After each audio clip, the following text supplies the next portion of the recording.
for the city of Brainerd, May 3rd, 6:45 PM. And we have an additional item. Do we need to add that, or is it on there already? We got to add that to the agenda, Mr. Chair. Okay. An eighth item to add to the agenda. I would call it a local road improvement program grant agreement with the state of Minnesota.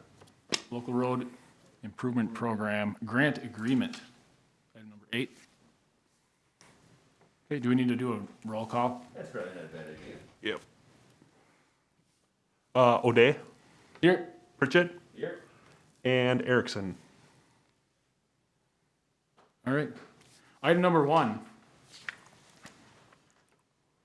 is an event application for the Destination Downtown Business Coalition Here for Good Market to be held through the summer months from June 8th to August 31st on Tuesdays on South 7th Street from Laurel Street to Front Street. And I don't know if you want to take this one, Paul, or? Yeah, I can kick it off here. So Okay. this was an event, it was kind of an event that the city started here a few years back with the farmer's market downtown in the Laurel Street parking lot. Since that time, the Destination Downtown Business Coalition kind of took the reins for this event. So the applicant, as you can see in the application, is asked to do this on 7th Street from Laurel to Front downtown. Per the application, there was some requests of electrical usage, amplified sound. There'll be banners and signs for the event, and it's basically just an event for vendors to come, like a farmer's market, with booths set up on the street. So the applicant is here tonight to answer any questions that the committee may have. We did receive one email today from Bridge of Harmony. Don Gorham did speak against this event, as he says that his business kind of depends on the on-street parking in front of his business.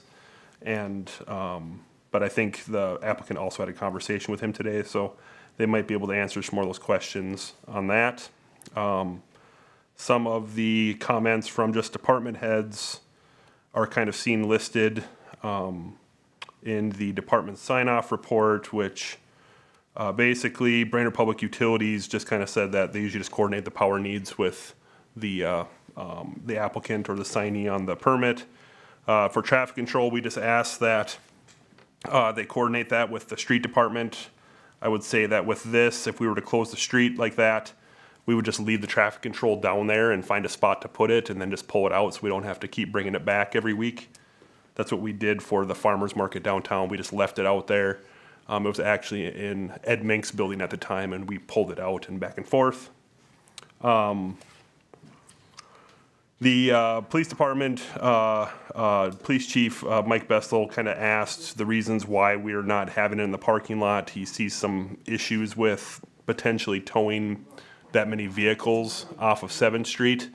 The issue, I guess, coming when we close the Laurel Street lot, we would put the signs up about 4 hours in advance and not close the lot, but just allow people to get out of there. I foresee the street closing being a little bit of an issue with that, because you're not going to close it 4 hours prior. You're going to close it immediately, and there's going to be a lot of people parked. So we can foresee that kind of being an issue if we can work through that with them or the applicant before that time. Otherwise, this standard conditions of the permit: remove all signs and banners after the event. We did put the condition that they should get approval from adjacent businesses near the closure before that happens, or before we approve the permit. And then those 3 other things that we said. So I guess that's kind of an overview of what's going on. I guess I would invite the applicants up to answer any questions you guys have about it. So. Okay. Riley, or? Yeah, right here, yeah. Yeah, if you guys want to speak on it, that'd be great. Perfect. Yeah, so I did go out and reach out to the businesses on 7th Street today. I had a majority of positive feedback. Sorry, Riley. Yeah. I gotta have you guys state your names before. Oh, sorry, That's Riley my fault. Weber. My fault. I'll pass it on. This is Riley Weber. And again, a majority of positive feedback, other than at Bridge of Harmony, which his concern was street parking. I did let him know that there would be no parking affected in the Front Street lot or Laurel and Front Street. We also, to answer the question about not doing it in a parking lot, we really want to utilize the kind of connection to the downtown businesses to the vendors on the street, so it's kind of more of an open market feel. And this is Marie's vision a little bit more, so I can let her speak to that if you want. Oh, okay, perfect. So that's kind of why we don't want to pocket this in a parking lot and, you know, people come in just for this market and don't visit any of the businesses. We want this to be an event that kind of is, you know, a strip mall almost, as you say, where people are in and out of businesses, going to the vendors, and maybe discovering something they might not have if this market wasn't taking place downtown. Okay. Go ahead, Dave. So, what was Don's feeling after you talked to him? Because that'd be my concern, is the businesses that this would affect. I spoke to him prior to the email, so he emailed Jennifer, I believe, after I had spoken to him. Yeah. So are there any other businesses in that area that are against having the street closure? Is it just one business, or have you There talked to was every single business already? I talked to everyone except for Open City Thrift. We have previously talked to Holly about this before, and she was excited about it. There wasn't anyone who had as much of a negative reaction as Bridge of Harmony did. The only other concern was one of the hair studios downtown was concerned about their employee parking. They said their employees typically park in front of their business, and I also let her know that that would be the only parking that's closed. There's still Front Street Laurel and that Front Street lot that would be open for parking. So Okay. that was kind of the only concern, was parking.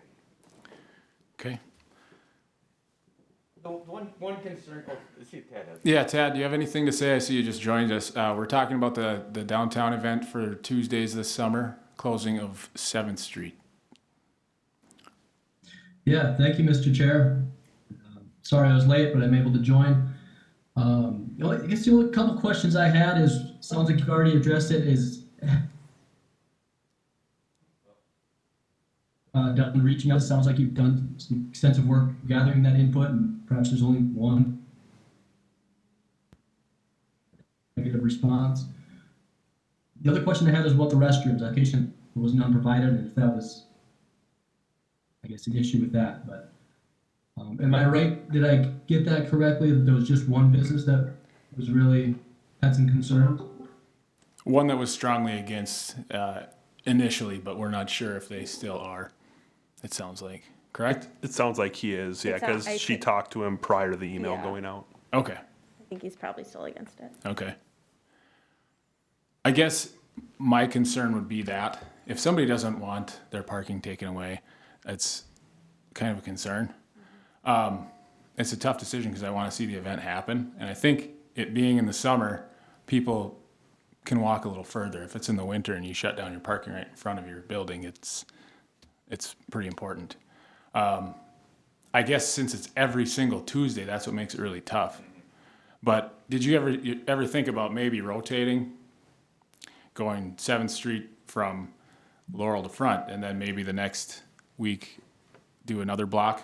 When we talked about this from a staff perspective, if I may, Mr. Chair, we thought maybe we would give it a try, maybe for like 2 weeks, and see how it goes. Sure. With closing it down, making sure we're not, because the issue is going to be when we close the street down, there may be a lot of people parked there. Okay. And the towing is going to become a major issue. And Mike's not here, but that was his biggest concern is, Right.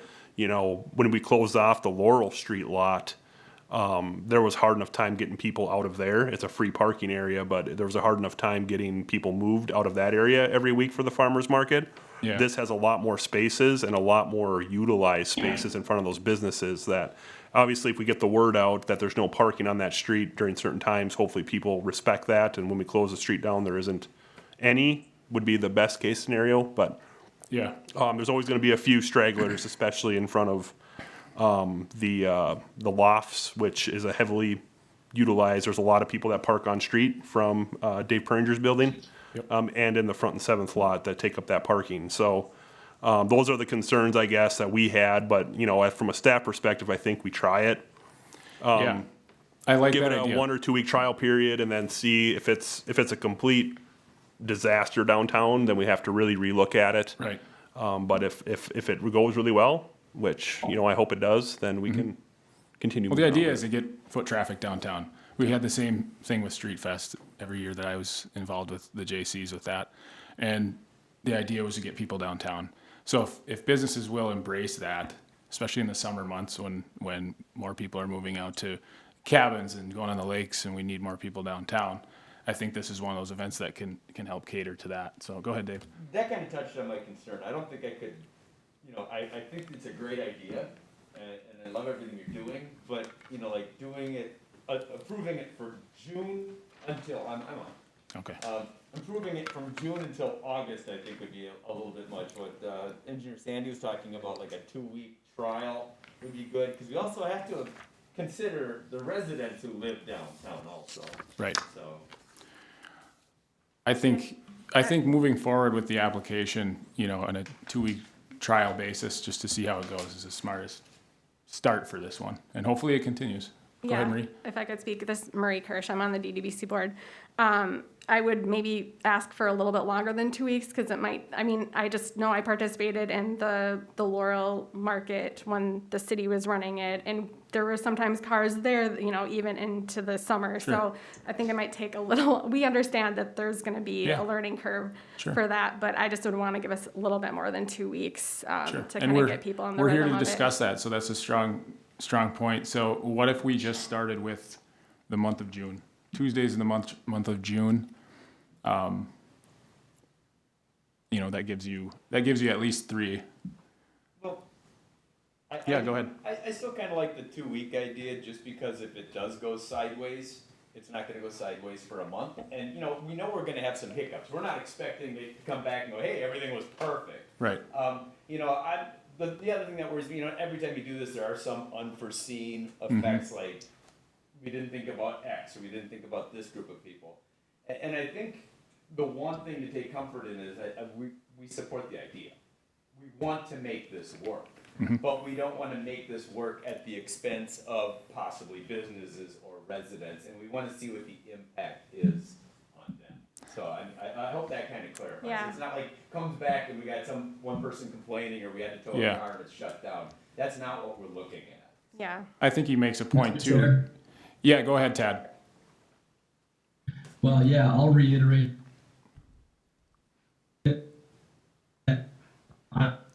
I see that, but I'll support Mr. Pritchett in saying, let's do the 2-week trial, see how it goes for the residents down there, see how it goes for the business, adjustments, make any tweaks, with the understanding that, it's supported in our comprehensive plan to make that down more of a destination that we really support. I think doing it in a 2-week period might actually help us all fix tweak anything that needs to be tweaked earlier too. Sure, I guess So- just from a planning perspective, like we're putting advertising and marketing and we're saying where the location is and we're trying to keep it consistent so it can get good Yeah. attendance. So again, I'm just concerned that if we Yeah. have to switch locations midway or, midway Sure. through the month, I guess we just have to work with you guys to figure out where an Right. alternative location Ideally, we could will be able to just continue it. I hope that we can. Yeah. But Because I I mean, think Jennifer could speak to this too when she went around last spring to try to see who could take it on and who could do it. There's at least one business on each block that's not, Sure. on board with it. So I would just hate to see this get derailed just because one business. well, I mean, is I negative. think if all fell apart, it would just have to move into a parking lot like it was before. So it's not. I don't think this is an event that the city's ever going to say, get this out of our downtown. We want it downtown. We really want it downtown. It's just, we're going to test the waters, I think, and see if this works for you guys down there. Go ahead, Dave. And I think, the best case scenario is Music General doesn't have the impact that they thought they were gonna have. That's kind of what we're hoping for, is we do it 2 weeks and we don't see that negative impact, and that would take care of that. Bridge Or we harmony. see a positive bump. So, that's kind of what we're hoping Right. for. Okay. And if you guys want to say anything, final comments about it or anything like that before we move on, because we better get moving on in these items on the No, agenda just too. a lot of thought's been put into it, and we had Yep. planning meetings initially to allow businesses to give feedback. So Yep. we didn't pick this location just, on a whim. Sure. We're trying to pick a location that can be successful and can benefit both downtown Brainerd and the local community. So, And we hope it is. We Thanks. hope it is. thank you. Thank you, guys. So yeah, I guess we're looking for a motion. Go ahead, Dave. I move to approve the application with the proposed conditions for the first two Tuesdays, the two Tuesdays starting June 8th, and what would the other one be, the 15th? Yep. For June 8th and the 15th to be revisited to see whether we continue or not. Second. We have a motion and a second. Any other discussion? Hearing none, go to a roll call vote. Erickson, Yes. Pritchett, Yes. O'Day. Yes. All right, moving to item number 2. And this is a request to approve a change order for improvement 21-07. Go ahead, Paul. All right, thank you, Mr. Chair. So as you can see, our parking lot out here in City Hall recently got removed all the asphalt from the parking lot. Before we do any of these projects, we typically go through all of our archives and try to find the old plans to make sure we know what's there and what could potentially be some issues that we would run into. This parking lot here was kind of a surprise to us and my staff. We had originally found that the parking lot had 2 inches of bituminous and 4 inches of gravel on it from back in the day. Turns out that that was actually closest to City Hall. When they did the remodel in '92 and they put that new curb line in and the elevator lobby and all of that, that's when they put the 4 and the 2 on, only in the driving lane of the parking lot. The rest of the parking lot was about 10 inches of asphalt. As you can see out there, that whole thing was filled in with asphalt the rest of the way across the parking lot. And so it was really just the driving lanes that had that section in it. So what we ended up doing is we directed Anderson Brothers to continue milling off everything because the material underneath that asphalt was just sand. And if we would have just milled off the 2 inches, we would have been in the same position we're at a couple years down the road with reflective cracks coming through and kind of falling apart. So we did direct them to take off all the asphalt. As you can see from this change order, or what the proposed change order amount would be, that additional material and time that took, that milling contractor, was about $17,000 worth of milling time. So then when we get all the asphalt off, we're down to basically sand, a sand base, and so we need to put some gravel in there now. And that's anticipated to be about $10,000 worth of gravel, about 4 inches over the whole parking lot, so we have a consistent section. And then we intend on putting the 2 inches of bituminous back that was originally planned for. And so how this kind of affects our budget that we had was we planned for $80,000 in our capital improvement plan. Anderson Brothers bid about $73,000 with the add change order of about $27,000. We're gonna be about $20,000 over budget. I guess that is kind of what it is. We're kind of stuck now with what we have, and it was kind of an unforeseen condition that we couldn't control. So, but in our opinion, I think we're gonna get the best product doing it this way, rather than leaving that additional 8 inches of old bituminous from probably the 50s or the 40s underneath. Did they do that in one layer? No, they had to just No, layer it was over multiple overlays, and there's really no documentation of them, which surprised me. So we were over in the Laurel Street lot, and that was exactly what we had planned, and we had anticipated that was actually older, but we did find some old concrete and stuff over there that we ended up just paving back over again because we weren't going to remove it. But it is what it is. You know, we run into this stuff all the time on projects, but we kind of wish we would have known about it prior to the day of the milling machine being here. So It's a remodel. Might be Mary's fault. Yeah. Yeah. Typical remodel, you run into some stuff. So I mean, that would be staff's recommendation, is we just approve that change order pricing for Anderson Brothers in that $27,000 amount, so we can finish off the lot here this week. Okay, do we have a motion? Any discussion? Oh, wait, see if Ted- Yeah, Mr. Chair, this is Yeah. Tad. Just a question, I don't know if Connie's there or Paul knows, like, so in terms of budgeting, this $20,000 overage, is this a contingency built into this particular budget, or? So this one's a little different, Tad. It's out of the capital improvement plan. So typically on like road projects, we would take it out of Fund 401, which really isn't a budgeted fund. That's our construction fund. It has our 5-year street and sewer plan. being as this was a facility-related improvement with the parking lot, it's actually coming out of Capital Improvement Fund 400, which is that 30-year capital plan that you see every year during budget time. And so that is just going to be an additional cost to that fund. You know, if Connie was here, I think, you know, over the years, we get to a little bit close to $1 million in that fund. So, I mean, there's going to be ebbs and flows a little bit, but. You'll see it certainly- evens out later today, I think. Yep. Right. Even in this week's meeting. Right. All right, thank you. And then, Mr. Chair, do you want me to include that, or do I need to include that fund in the motion? No, I don't think you have to, just No. approve the, Okay, well then, thank you. I'm ready with the motion then. Motion to recommend off change order for the City Hall parking lot in the estimated amount of $27,791.83. I'll second that. motion and a second. Any other discussion? Hearing none, go to a roll call vote. Erickson, Yes. Pritchett, Yes. O'Day. Yes. Item number 3 is a request from Crow Wing County regarding some parcels that will be going to tax forfeit. And Paul, I don't know if you have a whole lot to say about this one. I think we had these on here 2 weeks ago. No, so yeah, thank you, Mr. Chair. This is an additional one. This one's a little different than the one we had 2 weeks ago. Crow Wing County got a notice from the adjacent property owner that they would like to purchase that parcel, and they have to go through the same process. It's for a direct sale this time. Okay. This one is a little interesting. If you looked at the map, oh, that one somehow got. Oh, this is the wrong attachment. That's why you think it's the one from a couple weeks ago. Well, anyways, there's the wrong attachment on this, but how this one got, so this one was a small parcel on Park Street that there's half a house on it basically, and it went tax forfeit. The adjacent property owner actually asked to have that property. Yeah, that's the wrong attachment, Sean, so. Asked to purchase that property as a direct sale, so there's no reason not to deem it non-conservation. It's a small 0.05 acre parcel that the city really has no interest in because it has half a house on it.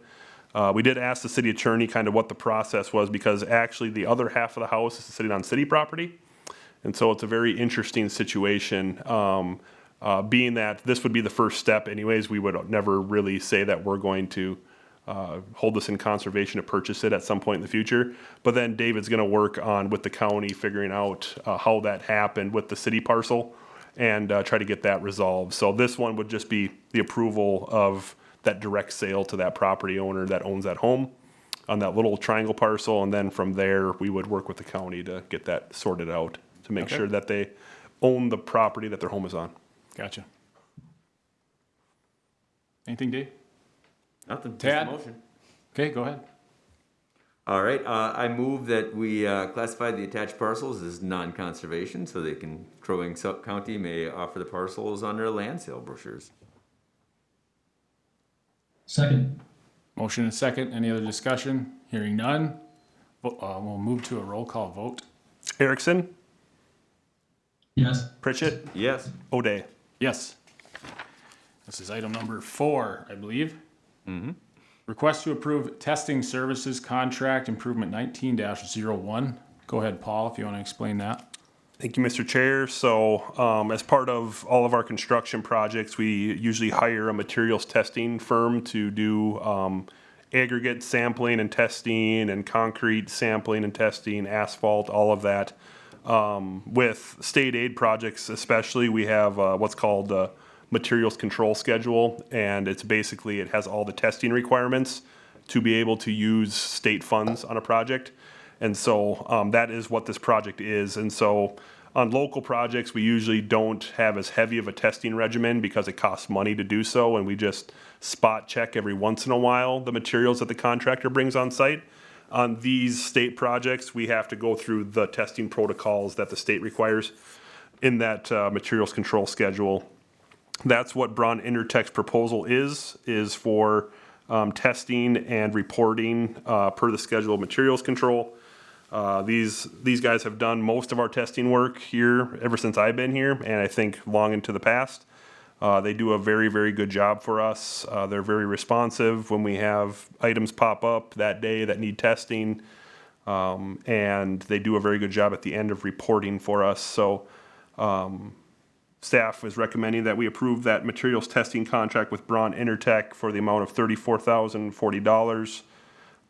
Those contracts will become reimbursable through our state aid account and through the grant agreement with the state of Minnesota that we'll talk about a little bit later on. Okay. Makes sense to me. Anybody have any discussion on that? Go ahead, Ted. Yeah, no questions. I'd be ready with the motion. Yeah, I'm ready. All right, I apologize. I feel like there's a little bit of a lag here, so, but the motion would be to recommend approval of the materials testing contract with Braun Intertech in the amount of $34,040 for improvement 1901 Northwest 4th Street reconstruction. And I second. Motion is second. Any other discussion? Hearing none, let's move to a roll call vote. Erickson, Yes. Pritchett, Yes. O'Day. Yes. All right, moving to item number 5.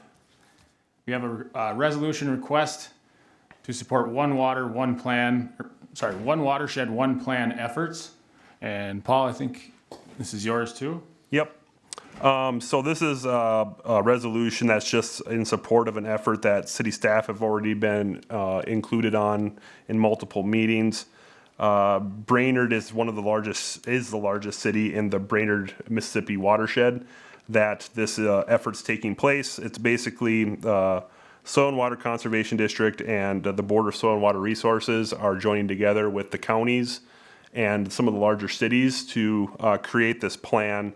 The first thing would be to go through a planning process in which the Soil and Water would apply for a grant to do that planning process, and it would come out with a document of what are some of the low-hanging fruit that any of these agencies could do within the Brainerd, Mississippi watershed as far as for water quality. And so really it's just a resolution that supports that effort that city staff is already involved in. This is actually just to help out their grant application that we're going to be supportive of that, being the largest city in the watershed. So Great. Anybody have a motion? I have a motion. Go ahead. Move to adopt the attached resolution in which supports the Mississippi River Brainerd watershed, one plan.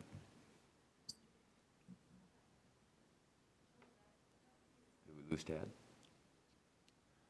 You ever watch Wayne's World? Where he's trying to order at the drive-through? Tad, you still there? I'm here, I can hear you, and I did second. Oh, you did? Okay. We have a motion and a second. Any more discussion, you guys? Hearing none, go to a roll call vote. Erickson, Yes. Pritchett, Yes. O'Day. Yes. Item number 6.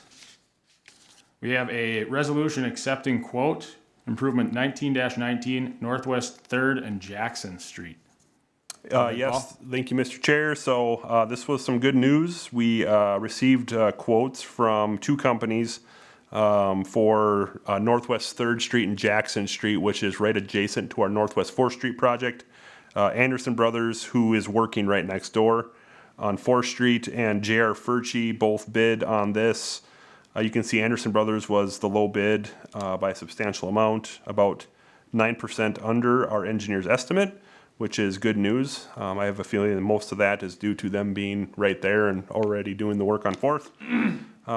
So we've received favorable pricing, which is also a good sign for our upcoming projects that we let bids on Friday this week. So we're recommending that we adopt the attached resolution that awards the quotes and awards the contract to Anderson Brothers Construction in the amount of $143,734.24 and authorize the proper signatures on the contracts.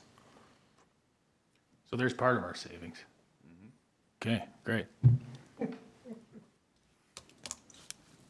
I had no questions, Mr. Chair. I would so move as presented. That's too good. We have some kind of motion, I guess. I'm going to assume that he's moving to adopt the resolution that accepts the quotes and awards the construction. I will second that motion.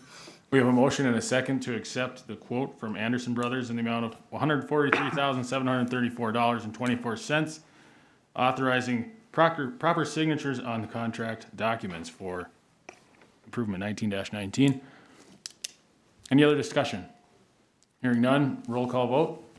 Erickson, Yes. Pritchett, Yes. O'Day. Yes. Item 7 is a request to set annual municipal separate storm sewer public hearing.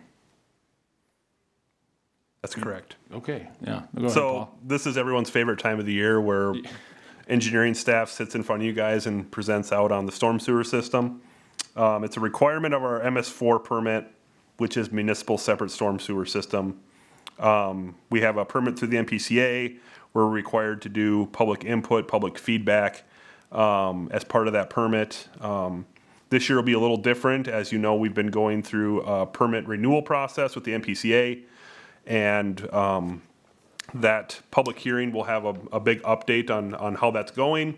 We did submit our application to the MPCA. They've received it, have reviewed it, and we're in the process of their public engagement, which goes out for public input for 30 or 60 days. And then after that, we receive our coverage or our permit for the next 5 years.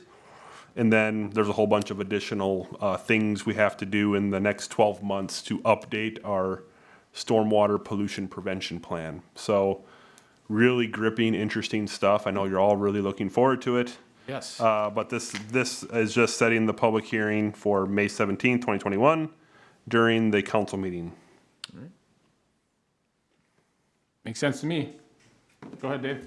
I move that we set the annual MS4 public hearing for May 17th, 2021 at 7:30 during the regular scheduled city council meeting. Second. Motion and a second. Any other discussion? Hearing none, we'll go to a roll call vote. Erickson, Yes. Pritchett, Yes. O'Day. Yes, that motion passes. Now we move to our additional item, request to approve Local Road Improvements Program, LRIP grant agreement for the Northwest 4th Street improvement, I believe, is it 19-19? 1901. 19-01, way off. All right, go ahead, Paul. Okay, so as you all know, we were awarded that $800,000 through the Local Road Improvement Program for our Northwest 4th Street construction. This is the agreement with MnDOT to administer that funding to us. The good news is that they actually awarded us an additional $200,000 over the original $800,000. So we're at $1 million of funding, which is $200,000 more than our application asked for. So that gives us actually a amount of required matching funds of $200,000 less. So we're at $145,000 for that improvement in matching funds. That is all state aid eligible, that $145,000. So this project isn't really, it doesn't come out of our fund balance and the construction fund at all. It's all gonna be paid for by our state aid and local road improvement program. The resolution is basically authorize the staff to get the signatures on the agreement, and the resolution that you see in front of you is actually a part of that needs to go with the agreement document. So the motion would be to adopt the resolution, which allows us to sign the grant agreement and allows for signatures on that, and then also to sign the agreement itself. Okay. Any discussion? Any questions, guys? Tad, anything? No, just the motion. Go ahead. Try this again. All right, so I'll make a motion to recommend approving the resolution and also authorize staff to sign both the resolution or the agreement to administer the funds with MnDOT. Right, I second that. Motion and a second. Any other discussion? Hearing none, move to a roll call vote. Erickson, Yes. Pritchett, Yes. O'Day. Yes, that motion passes. Now we're just looking through, for a motion to adjourn to the To council adjourn meeting. to our regular meeting. Second. Motion and a second. Any other discussion? Hearing none. Roll call vote. Erickson, Yes. Pritchett, Yes. O'Day. Yes. We are adjourned. Hey guys, how's the audio? Sounds like it's pretty choppy, huh? Well, it's better now. Yeah.